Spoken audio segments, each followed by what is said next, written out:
जी guys अस्सलाम वालेकुम, कैसे हैं आप सब लोग? खैरियत से हैं। लास्ट टाइम हमने बात की है कि औरतों में इनफर्टिलिटी की क्या वजूहत है। आज हम बात करते हैं कि मर्दों के अंदर भी क्या बांझपन होता है और क्या इसकी वजूहत है। तो इसके लिए मैंने जहमत दी है जनाब डॉक्टर अदरीस साहब को। सर कैसे हैं आप? ठीक, शुक्र अल्लाह का। खैरियत से हैं सर? ठीक है सर। मर्दों में होता है बांझपन? सर तकरीबन 80% होता ही मर्दों में है। अच्छा सर, माशरा तो समझता औरत का कसूर है। असल में हमने मर्द मेल डोमिनेंट सोसाइटी है और वालदैन भी और रिश्तेदार भी और मर्द भी अपने आप को ना टेस्ट करवाता है ना चेकअप करवाता है। और जैसे ही शादी को 6 महीने गुजरते हैं और अगर इनफर्टिलिटी रहे और बच्चा ना हो तो अगली मर्द की दूसरी शादी की तैयारियां शुरू हो जाती हैं। और मैं तो ऐसे कई देख चुका हूँ कि मर्द ने 3 शादियां कर ली हैं लेकिन अपना इलाज नहीं करवाया। तो वो बाद में पता चलता है कि मसला तो है ही मर्द में और मर्द ने अपना ट्रीटमेंट ही नहीं करवाया और वो शादियां औरत पे औरत बदलता जा रहा है लेकिन अपने आप को नहीं बदल रहा, अपना ट्रीटमेंट नहीं बदल रहा, अपनी चीज़ें नहीं बदल रहा और अल्टीमेटली वो फिर सफ़र तो ख़वातीन कर रही होती हैं। तो मैं ये समझता हूँ कि जहाँ मियाँ बीवी कहते हैं 2 पहिए होते हैं एक गाड़ी के, तो अगर दोनों में से किसी एक में फॉल्ट होगा तो वो गाड़ी नहीं चल सकेगी ना। तो दोनों को ही अपने टेस्ट करवाने चाहिए जब कोई इशू आ रहा हो। तो ठीक है डॉक्टर साहब, मर्दों में जो इनफर्टिलिटी है या जो बांझपन है, आपको क्या लगता है कि उसकी क्या वजूहत है? कि मुख्तलिफ वजूहत हैं। सबसे बड़ी वजूहत जो मर्दों में होती है वो स्ट्रेस है, परेशानी है। अच्छा। मर्द को शादी करने के लिए भी बहुत सारे पैसे कमाने पड़ते हैं, उसको बहुत सारी बातें सुननी पड़ती हैं, मर्द के ऊपर जिम्मेदारियाँ बहुत ज़्यादा हैं। स्पेशली जो मिडिल क्लास फैमिलीज़ हैं उनमें तो एक्सट्रीम लेवल की हैं कि उसने अपनी बहनों की शादी वो सारी चीज़ें ऐड अप हो रही होती हैं। बिल्कुल ऐड अप हो रही होती हैं उसकी, और उसने बहनों का भी खर्चा देना होता है, उसने माँ बाप की भी खिदमत करनी होती है और फिर उसके साथ उसके ऊपर रिस्पॉन्सिबिलिटी। और लड़की वाले ये डिमांड करते हैं कि जो चीज़ें एक लड़की को, एक ख़ानदान को उसका वालिद 50 साल की उम्र में दे रहा है, वो एक लड़का 20 साल की उम्र में, 25 साल की उम्र में वो ही सारी फैसिलिटीज़ एक लड़की को ला के दे, तो वो थोड़ा सा मुश्किल हो जाता है। और डॉक्टर साहब, मेरा ज़ाती तौर पे ये ख्याल है कि ये पूरे माशरे में बिगाड़ जो है वो दीन से दूरी की वजह से है, एक बड़ी देखिए वो हमारा बिल्कुल ऐसे ही है लेकिन हमारा वो टॉपिक नहीं है, हम सिर्फ मेडिकली उसको बात कर रहे हैं। सर साइंटिफिकली क्या रीजन है? साइंटिफिकली की बात कर रहा हूँ ना, सबसे पहले तो स्ट्रेस बहुत बड़ा रोल प्ले करती है। ठीक है। जब तक आप मेंटली रिलैक्स नहीं होते, आप मेंटली हेल्दी नहीं होते, आपके ऊपर कोई ज़्यादा बर्डन नहीं होता, आप एक प्लेयर के मूड में होते हैं, एक अच्छे खुश अखलाक के मूड में होते हैं, तो आपके जो स्पर्म प्रोडक्शन है वो बेहतर होती है। ठीक है। आपकी जो सेक्सुअल हेल्थ है और आपकी जो मेल हेल्थ है वो काफ़ी बेहतर होती है। सबसे बड़ी बात तो स्ट्रेस की है। दूसरी चीज़ जो है जो बड़ी कंट्रीब्यूट करती है वो मेल्स में स्मोकिंग और दूसरी एडिक्शंस हैं। मतलब कोई पान लेता है, कोई नस्वार लेता है, कोई गुटखा लेता है, ठीक है ना, कोई सिगरेट पीता है, कोई वेप है, कोई चर्स पीता है, कोई अफीम पीता है, उस तरह की जो भी एडिक्शंस हैं डिफरेंट लोगों के, डिफरेंट एडअप होती हैं, वो एडअप होती हैं। ठीक हो गया। उसके बाद जो अगली रीज़न है वो ये होती है कि उनका लाइफस्टाइल। उनका लाइफस्टाइल अगर बिल्कुल सेडेंटरी है या लेज़ी है या कोई ऐसा बंदा जो बिल्कुल सिटिंग पे बैठ के काम करता है, जैसे टेलर है, टीचर है, स्टूडेंट है, ठीक है, और ड्राइवर है जो सारा दिन बैठा रहता है, उसकी वॉक नहीं है, फिज़िकल एक्टिविटी नहीं है, तो उसकी जब फिज़िकल एक्टिविटी नहीं होती तो बाकी चीज़ों के साथ साथ जो टेस्टिस की परफॉर्मेंस है वो भी डिस्टर्ब हो जाती है। डॉक्टर साहब थोड़ा सा रोकूंगा कि अक्सर लोग कहते हैं कि जवानी के अंदर मुश्त जनी मास्टरबेशन बहुत ज़्यादा की है, क्या फैक्टर है ये? मेरे ख्याल में नहीं है ऐसा फैक्टर ना, वो कुछ और सेक्सुअल डिजीजेस हैं उनके ऊपर कंट्रीब्यूट करता है। अच्छा। लेकिन जो इनफर्टिलिटी पे ऐसा सच उसका नहीं है, ठीक है ना। देख अननेचुरल वेज जितने भी आप कहीं पे भी यूज़ कर रहे होंगे उनके कहीं ना कहीं आपकी हेल्थ पे डैमेज आता है। मैं ये नहीं कह रहा कि 100% उसमें कोई फ़र्क नहीं पड़ता, लेकिन किसी हद तक, लेकिन उससे ज़्यादा जो चीज़ें मैं डिस्कस कर रहा हूँ ना, हमें उस पर फोकस करना होगा। ठीक है। तो डॉक्टर साहब, मर्द जो है, जैसे औरतों का आपने टेस्ट का बताया, अगर औलाद नहीं हो रही और औरत बिल्कुल ठीक है, मर्द को कौन सा टेस्ट कब और कैसे करवाना चाहिए? मर्द का जो पहला टेस्ट होता है वो तो सीमन एनालिसिस का होता है। ठीक है। सीमन एनालिसिस का टेस्ट के लिए ये होता है कि उसको 8 से 10 दिन का वक्फा चाहिए होता है कि 8 से 10 दिन वो अपनी बीवी के पास ना जाए, इंटरकोर्स ना करे। ठीक है। और इस दौरान उसको कोई इतलाम वगैरह भी ना हो, ठीक है, मतलब उसका स्पर्म डिस्चार्ज ना हो। ठीक तो है। हफ्ते के बाद या 10 दिन के बाद वो अपना सैंपल जो है वो जाके लैब में दे ठीक है। और उसके टेस्ट के बाद उसका देखा जाता है। ये उसमें वो मोटिलिटी वगैरह देखते हाँ, हैं, उसकी स्पर्म मोटिलिटी भी देखते हैं, स्पर्म काउंट भी देखते हैं, विस्कोसिटी देखते हैं, विस्कोसिटी भी देखते हैं, लिक्विफेक्शन टाइम होता है। लिक्विफेक्शन के साथ साथ उसकी स्पर्म की क्वांटिटी भी देखी जाती है ठीक है। कि उसमें कितने मिलियन स्पर्म्स जो हैं वो मौजूद हैं और अच्छा। कितने एक्टिव हैं और कितने डीएक्टिव हैं। अच्छा डॉक्टर साहब, अब वो रिपोर्ट के बाद करवाई है, उसमें आ गया मसला, सबसे पहले क्या करें? देखिए उसके बाद जो दूसरा बड़ा मसला होता है ना, एक टेस्ट तो ये आपने करवा लिया, दूसरा आपने करवाना होता है अल्ट्रासाउंड टेस्ट इसका। अच्छा। यूएसजी स्क्रोटल बोलते हैं उसको। ठीक है। स्क्रोटल आप करवाएंगे तो उससे ये पता चलता है कि ये जो मसला आ रहा है ये क्योंकि जो स्पर्म की फैक्ट्री है वो टेस्टिस में है, ठीक है। क्या उस फैक्ट्री में मसला आ रहा है या रास्ते में कोई इशू आ रहा है। सम टाइम ये होता है कि आपके टेस्टिस सही काम कर रहे हैं, स्पर्म प्रोडक्शन बिल्कुल ठीक है, लेकिन जो आपका ट्रैक है, जिस ट्रैक से सीमन जो है वो ट्रांसफ़र होता है, उस ट्रैक के अंदर कोई इन्फेक्शन होता है और वो स्पर्म्स को डेड कर देता है। या कोई ब्लॉकेज भी हो सकती है। ब्लॉकेज भी हो सकती है, या जैसे आप कहते हैं कि पस सेल आ रहे हैं, अच्छा। तो वो पस सेल क्या करते हैं, वो आपके स्पर्म्स को डाउन करते हैं और स्पर्म की एक्टिविटी ख़राब करते हैं। डॉक्टर जी बहुत इंपॉर्टेंट बात, मैं खुद भी मैं पहली दफ़ा सुन रहा हूँ कि जी हमने सीमन एनालिसिस का तो सुना था, लेकिन ये जो स्क्रोटल यानी आपके टेस्टिस, यानी दूसरे अल्फाज में कह लें कि खिसिए यानी आपके जो अज़ूए ख़ास के नीचे जो थैलियाँ हैं, यानी कि आप कह लें उनकी जो प्रॉब्लम है उसका कहते हैं जी अल्ट्रासाउंड करवा लें, क्योंकि उसमें कोई इन्फेक्शन पास या कोई ऐसी चीज़ ना हो।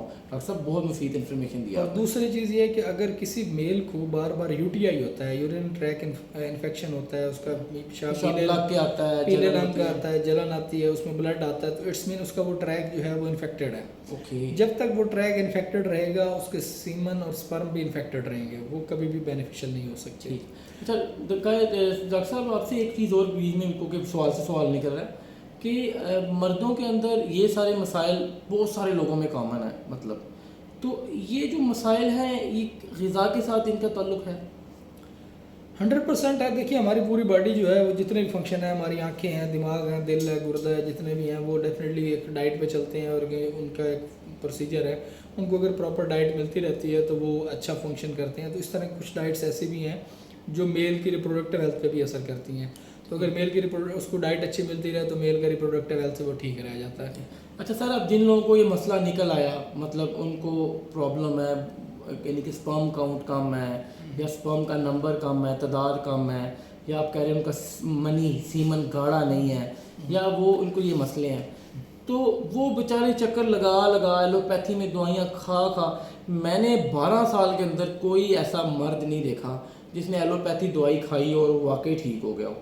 सर हिकमत में सुना ज़रूर है कि लोग ठीक हुए, नेचुरल मेडिसिन के वाले से बताएं कि आपका इसमें रिज़ल्ट कैसा है? देखिए डॉक्टर साहब, इसमें ये है कि जैसे मैंने पहले बात की कि जो नेचुरल सॉल्यूशंस हैं वो नेचुरल सॉल्यूशंस हैं, उनका कोई अल्टरनेट है ही नहीं है। अब बात करते हैं कि वो कैसे ठीक होगा मर्द और उसकी क्या तरीक़ाकार है, तिब और हिकमत उसको कैसे देखती है। सबसे पहले तो ये है कि तिब और हिकमत जो है वो ट्रीटमेंट से ज़्यादा वो आपकी जो बॉडी की नेचुरल नरिशमेंट है उसके ऊपर फोकस कर रही होती है। ठीक है। हम जो ऐसे पेशेंट्स को ट्रीटमेंट्स देते हैं उनमें ज़्यादातर जो ऐसी नट्स होती हैं जिसमें चलोज़ा है, काजू है, बादाम है, पिस्ता है, अखरोट है, ऐसे नट्स जो हाई न्यूट्रिशन रिच होते हैं, फिर उनके हम शहद मिला के माजून वगैरह भी तैयार करते हैं और इस तरह की जो चीज़ें आपको स्ट्रेंथन कर सकती हैं वो बनाई जाती हैं।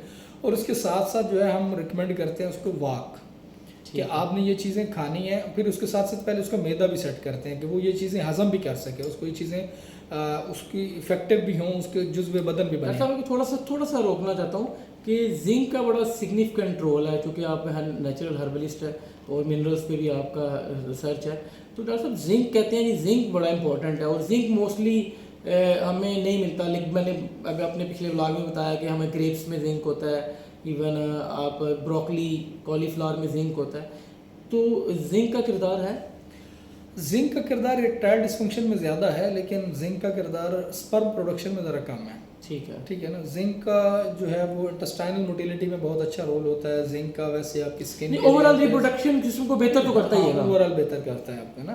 ठीक है। लेकिन ये जो हमने आपको डाइट्स बताई हैं कि ये सारी डाइट्स और उसके साथ साथ फिर वॉक और फिर उसके साथ साथ आपका डाइजेस्टिव सिस्टम, ठीक कि है। आप सोना खा रहे हैं तो हजम भी कर सकते हैं कि नहीं कर सकते। अच्छा सर, ये सारी डाइट्स ले ली, मसला हल नहीं हो रहा, क्या इलाज और क्या है? देखिए, ये तो हम वो बात कर रहे हैं जो जनरल बात है, ठीक है। लेकिन जब आपने ट्रीटमेंट करवाना है तो फिर आपका एक प्रॉपर फिजिशियन होगा ना, वो आपको एक्सेस करेगा कि आपके मसले कहाँ पे हैं। ठीक है। आपने डाइट सारी ले ली है लेकिन डिप्रेशन का हल ही नहीं निकाला, स्ट्रेस का हल ही नहीं निकाला आपने। ठीक है। आपने जो है या आपके हार्मोन ही कम है, हार्मोनी कम है, या फिर आपने अपनी वाक नहीं बेहतर की, या यूटीआई आपको खत्म नहीं हो रही यूटीआई है, खत्म नहीं हो रहा, या आपके टेस्टिस स्पर्म जो है उतना बना ही नहीं पा रहे, स्टोर ही नहीं कर पा रहे, स्टोर ही नहीं कर पा रहे, कोई ब्लॉकेज है वो क्लियर नहीं करवा पा रहे, तो उस हवाले से तो फिर कुछ नहीं हो सकता ना। ये अब हम इस YouTube चैनल के जरिए या एक वीडियो के जरिए लोगों को डॉक्टर नहीं बना सकते।